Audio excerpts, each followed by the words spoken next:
നമസ്കാരം. ഇത് തന്നെക്കാളും 19 വയസ്സ് പ്രായം കുറഞ്ഞ പയ്യനെ കൊണ്ട് പണിയെടുപ്പിച്ചൊരു ആൻറ്റീൻ്റെ കഥ. അത് ഞാൻ അറിയണ വ്യക്തിയാണ്. അതായത് എൻ്റെ വൈഫായിട്ട് ബന്ധമുള്ളൊരു സംഭവമുണ്ട്. അതിനു മുമ്പ് ഒരു കാര്യം പറയാം.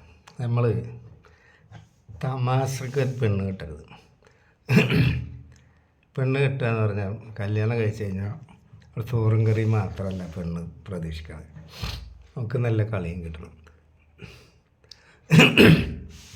അല്ലാതെ 3 നേരം 4 നേരം തിന്നാൻ കൊടുത്തുകൊണ്ട് കാര്യം നടക്കില്ല.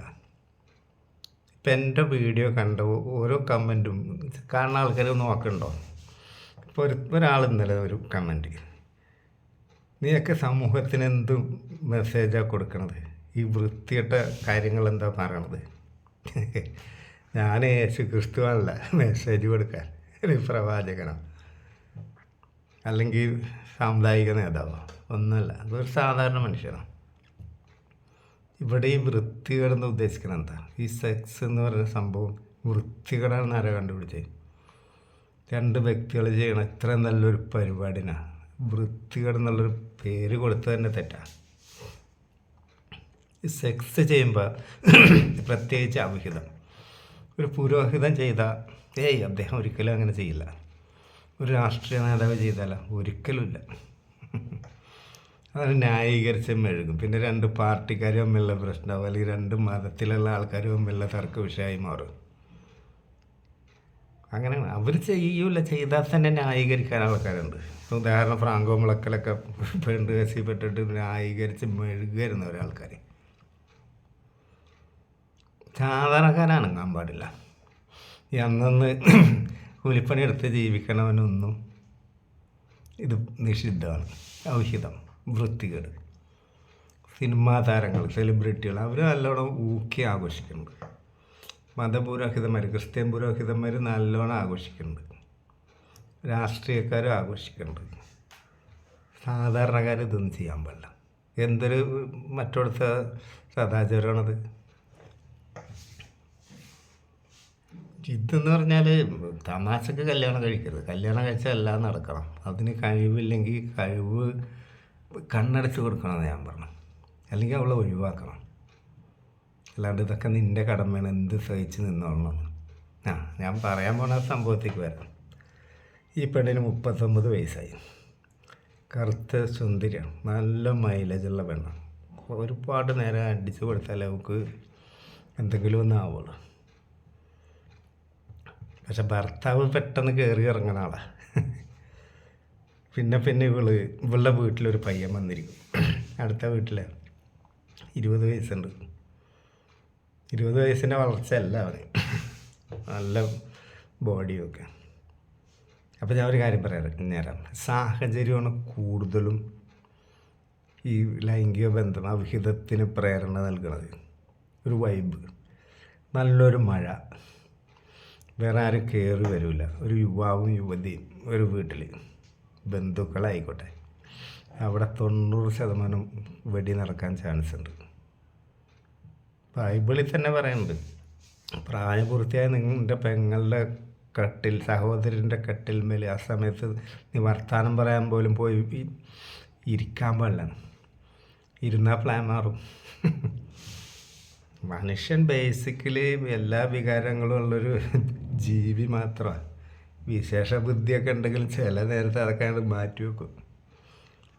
അപ്പം ഈ പയ്യൻ അവിടെ വന്ന് ഇരിക്കും. പിന്നെ അവിടെ ഒരു അമ്മ ഉള്ളു, ഭർത്താവിൻ്റെ. അതിങ്ങനെ അതിലൊക്കത്ത് കൂടിയൊക്കെ പോകും. അതിന് 2-3 ആടുകളുണ്ട്. അതിനെവിടെയെങ്കിലും കൊണ്ടുപോയി കെട്ടും, അല്ലെങ്കിൽ അഴിച്ചു വിട്ടിട്ട് അതിനെ നോക്കിയിരിക്കും.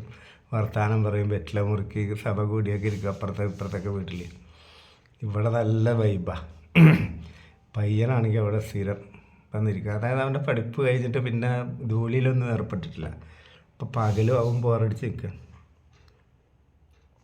അങ്ങനെ ഇപ്പം വന്നിരിക്കും, വർത്തമാനങ്ങൾ പറയും, പുസ്തകങ്ങൾ കൈമാറും. അങ്ങനെ പിന്നെ പുസ്തകങ്ങളുടെ കളർ മാറൽ തുടങ്ങി, വലിപ്പം കുറല് തുടങ്ങി. കൊച്ചു പുസ്തകം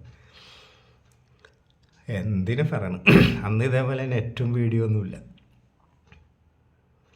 ഈ പെണ്ണ മുൻകൈ എടുത്ത് ചെക്കന് മുല കുടിക്കാൻ കൊടുത്ത്, പിടിക്കാൻ കൊടുത്ത്, ബെഡ്റൂമിൽ കയറ്റി കളിപ്പിച്ച് നക്കിച്ച് എല്ലാം ചെയ്തു. ഇത് സ്ഥിരം പതിവായി. പകൽ ഇവക്ക് പെരുന്നാളാണ്. വൈകുന്നേരമായ ഭർത്താവ് പണി കഴിഞ്ഞ് വരുമ്പോൾ, കൂലിപ്പണി അധ്വാനമുള്ള പണിയാണ്, ചോറും കറിയൊക്കെ റെഡി എല്ലാം കഴിഞ്ഞ് ഇവളും പണികളൊക്കെ കഴിഞ്ഞ് ഇവൻ കിടക്കാൻ വരുമ്പോൾ ഇവളും കിടക്കാൻ ചെല്ലും. ഇപ്പം നല്ല തൊട്ടും പിടിച്ച് തുമ്പിക്കാനൊക്കെ ചെല്ലുമ്പോൾ അവൾ പറയും എനിക്കിന്ന് നടുവേദന, എന്തെങ്കിലും എക്സ്ക്യൂസ് പറഞ്ഞ് ഒഴിഞ്ഞു മാറും. കൊടുക്കില്ല. കാരണം ഇവളുടെ വികാരം തൊട്ടുണർത്തിയിട്ട് അപ്പുറത്ത് ഇറങ്ങി കിടന്ന് ഉറങ്ങണ സ്വഭാവം കുറേ സഹിച്ചതാണ്. ഇപ്പം നല്ല ചെക്കനെ അടിച്ച് നക്കി കൊടുക്കുക. പിന്നെ അത് ബോറടിയായിട്ട് നമുക്ക് തോന്നി. അപ്പോൾ ഇവന് ഭയങ്കര സംശയം, ഇതെന്തോ സംഭവം ഉണ്ടല്ലോ ഇതിൻ്റെ. അപ്പോൾ ആരോ ഇതിൽ എരുതിയിൽ എണ്ണ ഒഴിച്ചു കൊടുക്കണം, ഈ ചെക്കൻ കെട്ടിപ്പിടിച്ച് നിൽക്കണ കണ്ടോ, അത് കണ്ടു ഇത് കണ്ടു എന്ന് പറഞ്ഞ് ഇവൻ്റെ ചവിട്ടിലെത്തിച്ച്. ഗ്രാമങ്ങളിൽ അങ്ങനെ എല്ലാം പെട്ടെന്ന് സ്പ്രെഡാവും. അപ്പോൾ ഇവരെ ഉപേക്ഷിക്കണം. ഇപ്പോൾ ഇവനൊരു ഒറ്റ കാര്യം അറിഞ്ഞാൽ മതി, ഇത് സത്യമാണ് അല്ലേന്ന്. അല്ലെന്ന് പറഞ്ഞാൽ ആരെന്ത് പറഞ്ഞാലും ഞാൻ വിശ്വസിക്കില്ല. അപ്പോൾ അത് ചോദിക്കാൻ ചുമതലപ്പെടുത്തിയത് എൻ്റെ വൈഫിനെ. അവളെ സ്വകാര്യമായിട്ട് വിളിച്ചിട്ട് കാര്യങ്ങൾ ചോദിച്ച്. അപ്പോൾ പറയാം, കല്യാണം കഴിച്ചിട്ട് ഇത്ര നാളായിട്ട് രതിസുഖം എന്താണെന്ന് ഞാൻ അറിഞ്ഞിട്ടില്ല. എൻ്റെ ഭർത്താവ് എന്നെ ഉണർത്തും, അയാളുടെ കാര്യം കഴിഞ്ഞ് അയാൾ പോവും. എനിക്കിങ്ങനെ സാഹചര്യമൊക്കെ ഒത്തു വന്നപ്പോൾ എൻ്റെ മനസ്സ് ദുർബലപ്പെട്ട് ഞാൻ അവൻ്റെ ഒപ്പം ലൈംഗിക ബന്ധത്തിൽ ഏർപ്പെട്ടിട്ടുണ്ട്, എല്ലാം ചെയ്തിട്ടുണ്ട്. അതിനിപ്പോൾ എൻ്റെ ഭാഗത്തുനിന്ന് തെറ്റുണ്ടെന്ന് തോന്നുന്നില്ല. എന്നെ ഉപേക്ഷിക്കണമെങ്കിൽ ഉപേക്ഷിച്ചോട്ടെ. ഇങ്ങനെ ഒരു കള്ളത്തരം കാണിച്ച് ഒരു കുറ്റവാളിയായിട്ട് ഇവിടെ ജീവിക്കണതിൽ നല്ലതല്ലേ. ഞാൻ എൻ്റെ വീട്ടിൽ പൊക്കോളാറ്. അപ്പോൾ എൻ്റെ വൈഫ് പറഞ്ഞേ, അങ്ങനെ സെപ്പറേറ്റ് ആകുക എന്ന് പറഞ്ഞാൽ അത് എളുപ്പമാണ് പറയാൻ. ജീവിതമല്ലേ, നീ ഒരു കാര്യം ചെയ്താൽ നീ ഇത് ചെയ്തിട്ടില്ല എന്നാണ് പറഞ്ഞത്. ഇനി റിപ്പീറ്റ് ചെയ്യാണ്ട് ചോദിച്ചു. അപ്പോൾ അവൾ പറഞ്ഞു, റിപ്പീറ്റ് ചെയ്യാണ്ട് നിൽക്കാൻ പറ്റില്ല. കാരണം ഞാനൊരു മനുഷ്യ സ്ത്രീയാണ്, എനിക്ക് എല്ലാ വികാരങ്ങളും ഉള്ള ഒരാളാണ്. അയാളെ പേടിച്ചിട്ട് റിപ്പീറ്റ് ചെയ്യാൻ പാടില്ല എന്ന് പറഞ്ഞാൽ എൻ്റെ സെക്ഷൽ ലൈഫ് ഞാൻ ക്ലോസ് ചെയ്ത്. എനിക്ക് എത്ര വയസ്സായി? 40 ആയിട്ടില്ല. ഞാൻ ജീവിക്കണോ? നിങ്ങൾ പറയാറ്. ആകെ എന്താ പറയുക, ഉപദേശിക്കാൻ ചെന്ന ആൾ ത്രിശങ്കു സ്വർഗത്തിലായി. ഏതെല്ലാം സംസാരം എടുത്ത് സ്റ്റോപ്പ് ചെയ്ത് ഈ പയ്യനെ ഞാൻ കണ്ട് സംസാരിച്ചേ. അപ്പം പയ്യൻ പറഞ്ഞ് അവർ മുൻകൈ എടുത്തിട്ടാണ് സംഭവം ഉണ്ടായത്. ഇതിലൊരു സൊല്യൂഷൻ വേണമല്ലോ, ഇത് തീരുമാനമാക്കണമല്ലോ. അങ്ങനെ വീണ്ടും വൈഫിനെ ഞാൻ പറഞ്ഞു, ഇത് പോണോടത്തോളം പോട്ടെ, പക്ഷെ കഴിയണതും രഹസ്യമായിരിക്കണം. പകലവണ്ണം അവിടെ വന്നിരിക്കാൻ പാടില്ല. എപ്പോഴാണ് കൈയോടെ പിടിക്കണമെന്ന് പറയാൻ പറ്റില്ല. കാരണം ഈ സംഗതിക്ക് അങ്ങനെ ഒരു കുഴപ്പമുണ്ട്. കളിച്ചുകൊണ്ട് നിൽക്കുമ്പോൾ പരിസരബോധം ഉണ്ടാവില്ല. അപ്പോൾ കൃത്യത്തിന് വന്ന് പിടിക്കാൻ എളുപ്പമാണ്. അതുകൊണ്ട് കഴിയണതും ഒഴിവാകണേ നല്ലത്. പയ്യനോട് ഞാൻ പറഞ്ഞു കൊടുത്തതാണ്. നല്ല ചാൻസ് കിട്ടി. ആ ഭർത്താവും ഇവരൊക്കെ വേറെ എവിടെയും ദൂരത്തൊക്കെ പോയി കിടന്ന് ഉറപ്പുള്ള സന്ദർഭങ്ങളിൽ എപ്പോഴും കിളിച്ച് ചെയ്തു. അപ്പോൾ ഇവളോട് പറഞ്ഞു, സംഭവം നിഷേധിച്ചോ, ലൈഫ് കണ്ടിന്യൂ ചെയ്യും. പക്ഷേ ഇവിടെ ഒരു കുഴപ്പമുണ്ട്. കുഴപ്പമല്ല, ഇവിടെ ഒരു സത്യം നമ്മൾ മനസ്സിലാക്കണം. ഈ ചെക്കന് ആ പെണ്ണ് ചെയ്തൊരു ഉപകാരമാണ്. അതൊരു മ്യൂച്വൽ അണ്ടർസ്റ്റാൻഡിങ്. അവനും സുഖം കിട്ടി, ഇവൾക്കും സുഖം കിട്ടി. ആ പെണ്ണ് സമൂഹത്തിനോട് ചെയ്തൊരു നല്ല കാര്യം കൂടിയാണ്. കാരണം ഇവിടെ ലക്ഷക്കണക്കിന് ചെറുപ്പക്കാർ പെണ്ണ് കിട്ടാണ്ട് പെണ്ണിൻ്റെ മുലമേൽ വരെ പിടിക്കാത്ത 45 വയസ്സായ ആൾക്കാർ വരെ ജീവിക്കണ നാടാണത്. എപ്പോഴെങ്കിലും ദുർബുദ്ധി തോന്നിയ അയലോക്കത്തെ പിള്ളേരുടെ അടുത്ത് കയറാനുള്ള എളുപ്പം. അപ്പോൾ ഈ ഒരുത്തനെങ്കിലും ആദ്യം നിന്ന് അവൾ പിന്തിരിപ്പിച്ച്. കാരണം എപ്പം ചോദിച്ചാൽ ആൻറ്റി കിടന്നു കൊടുക്കും. അപ്പോൾ വേറെ കുട്ടികളെ പോയി പീഡിപ്പിക്കേണ്ട ആവശ്യം അവനില്ല. ഒരു സഹകരണ അടിസ്ഥാനത്തിൽ പോകണം കാര്യങ്ങൾ. അല്ലാണ്ട് ഒരാളെ കേട്ടിയെന്ന് പറഞ്ഞ് എല്ലാം സഹിച്ച് ജീവിക്കാമെന്ന് പറഞ്ഞാൽ പണ്ടത്തെ കാലമൊന്നുമല്ല. ഇപ്പം പ്രത്യേകിച്ച് ഇൻസ്റ്റ സോഷ്യൽ മീഡിയ ഒക്കെ വന്നതോടുകൂടി എത്രയോ പെണ്ണുങ്ങളും ചാടിപ്പോണം. ആൾക്കാർ പറയും, നല്ലൊരു മുത്ത് പോലത്തെ ആൺകുട്ടി, അവൾ എന്തിൻ്റെ കിഴപ്പിനാണ് പോയത്. ഈ കിഴപ്പിനാണ് അവൾ പോകാൻ കാരണം. ഓരോ പെണ്ണ് ചാടിപ്പോകുമ്പോൾ ഇവിടെ ജനകീയ വിചാരണ നടക്കുന്നുണ്ട്. എന്നാലാ കഴിവ് കുറവാണെങ്കിൽ ഒന്ന് കണ്ണടച്ച് കൊടുത്ത അയൽവക്കത്തൊക്കെ ഒരു അഡ്ജസ്റ്റ്മെൻറ്റ് നടന്നാൽ എത്രയോ സമാധാനമായിട്ട് ജീവിതം പോവും. സെക്സ് വൃത്തികേടാണ് പോലും. ഞാൻ ആ പെണ്ണിനെ ഒരിക്കലും കുറ്റം പറയില്ല, ആ പയ്യനെയും പറയില്ല.